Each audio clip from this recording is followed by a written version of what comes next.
I want to talk about percentage gains.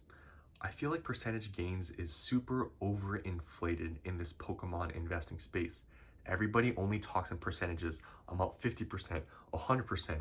That doesn't really matter. What really matters in conjunction with just percentage gains is the base value of the product and how much you actually paid for it.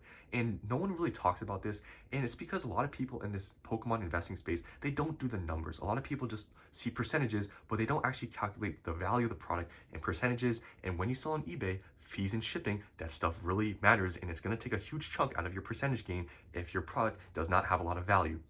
So I want to give you guys an example of a Pokemon Center Elite Trainer box and a booster box where they have both doubled in value. They both, had a 100% gain, but when you sell on eBay, after the fees and shipping, the gains are very different.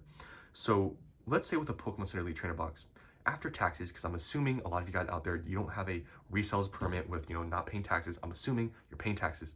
So you're going to be paying around $63 for a Pokemon Center Elite Trainer box. So let's say on eBay you sell for $120. It's pretty much doubled in value after all the fees and taxes and stuff, which I'm not going to get into the breakdown of that, but I've done all this math off camera. It's going to be around $95 after all the fees and taxes, and you still haven't taken in consideration shipping. So when you take shipping into consideration, it's about $5 for a Pokemon Center Elite Trainer box. If you're selling it individually, which I'm assuming for both these products you are, you're gonna be left with $90. So then you have to subtract, the $90 revenue from, the Pokemon Center Elite Trainer box. You have to subtract it from the actual price you paid for it, which is $63. So then you're left with $27. So then after that, you have to actually, for the percentage gain, you have to divide that by the price you paid, which is $63, and the percentage comes out to 43%. So 43% is your actual gain. So you can see here the 100%, gain quickly turned into 43% after all the fees and shipping. And this is where the value of the product really matters. So now let's, go to the booster box. So the booster box, let's say you paid $100 because that's pretty fair. At release, you can buy booster box for $100. Maybe not anymore, but I'm assuming that maybe with some other older boxes, with maybe some older Scarlet and Violet stuff. So after taxes, you're going to be paying around like $105 for that booster box. So let's say it's double in value at $200. So after fees, all that stuff, the taxes on eBay, you're going to be left with about $172. Now you have to subtract shipping. I'm just assuming it's going to be around $5 for a booster box. And then you're left with $167. So the $167 is your revenue from selling on eBay. You have to subtract your actual cost of the product, which is $105. So you're left with $62. So with $62, you have to divide by your actual cost, which is $105. And then your gain becomes 59%.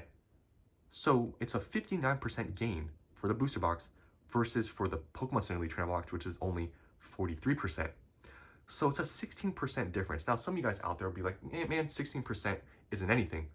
But think about it. Elite Trainer boxes, they're pretty big. And when let's say you sell in bigger quantities, the Elite Trainer boxes, they're heavier, they're gonna take up more space. And when you take that into consideration, the shipping cost is gonna be greater. But with booster boxes, they are decently heavy because a lot of packs, but the space it takes up is a lot smaller. So to ship it, it's going to most likely be cheaper with booster boxes than Elite Trainer boxes because, booster boxes are smaller, they hold more value. So if you ship, 6 of them versus you ship 6 Pokemon Center Elite Trainer boxes, it's going to take a lot less space. So the shipping is going to be cheaper. So you take all that stuff into account, and booster boxes become way more attractive than even just Pokemon Center Elite Trainer boxes or just Elite Trainer boxes in general. Just really any product out there that doesn't hold a lot of value, that, takes up a lot of space.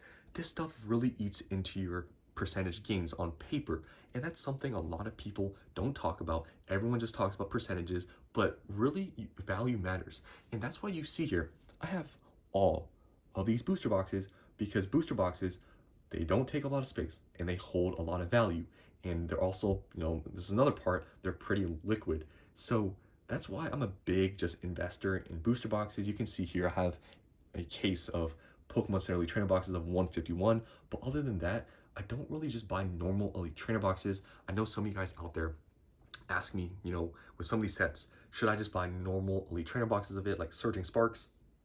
Honestly, if you're gonna sell on eBay, even now, if you were to have bought at retail at like $50, and now they're what, $70, after all the fees and shipping, you're going to be probably cutting even. So percentages really don't mean anything when you have to take into consideration value, and that's something a lot of people don't do. So hopefully you guys enjoyed this video and actually understood what I said, because a lot of people in this Pokemon investing space don't do numbers, they don't do the math behind the stuff. But when you're investing, putting money into the stuff, you got to take this stuff into consideration. So hopefully you guys enjoyed this video, and I'll see you on the next one.